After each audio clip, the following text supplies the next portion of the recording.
Welcome back to Simply everybody. Today we're going to be talking about how to make your beauty routine more sustainable. Over the years, I've realized that I use a lot of single-use items in my beauty routine, and that's just one area of my life. So today we're focusing on my beauty routine.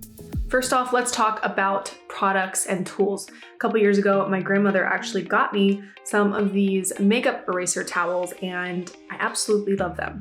So what's great is that they're hypoallergenic, reusable. You just put them in the washing machine. They're very gentle, so if you have sensitive skin, they work great.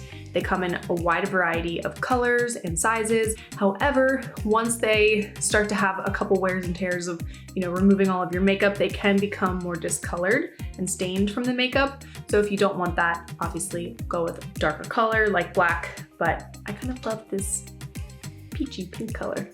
This next item, I have to give a shout out to my producer, Sloan. She turned me onto these, and I can't believe I never thought of this. These are silicone cotton swabs. They have a nice little case, you don't lose them. And they have a couple different kinds. They are double-sided, so you can label them and have them for different uses so you don't mix them up. And it saves space too, because you just don't have this huge box of cotton swabs, One of the easiest ways to participate in a more sustainable beauty routine is to buy from brands that really care about sustainability. And I have a couple brands that I've personally looked into for you guys that I already use. One of my favorite brands this year has been Saie, and they're actually climate neutral as of this year, which means for all of their carbon emission and footprint, they invest back into programs that help with sustainability and making our world a better place. They are also committed to customizing their packaging in the year 2021 and also reducing their carbon footprint with their shipping by 50% in their ways that they're using air freight, which is incredible that they're so committed to their sustainability efforts.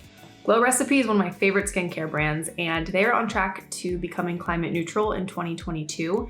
They also are very keen on sustainably sourcing all of their ingredients, and because their packaging is glass, you can recycle 100% of it. So another major part of sustainability in my beauty routine is packaging. And I go through a good amount of products, and I didn't realize that not every aspect of a product is recyclable. A lot of skincare pumps, not recyclable. You can go to TerraCycle's website to see how you can participate in their recycling program. Some brands also have take-back programs where you can send back your empties and they will actually recycle them for you. So those are just a few ways that we can be more conscious about the sustainability efforts in our beauty routine. It all is a small little thing that we can do that makes a big impact in the long run. So I hope you guys learned something, took some tangible tips away, and are also going to be implementing some of these in your own routine. As always, I hope you guys enjoyed this video. Don't forget to subscribe to Real Simple's YouTube channel so you never miss an episode of Simply, and I will see you in the next one.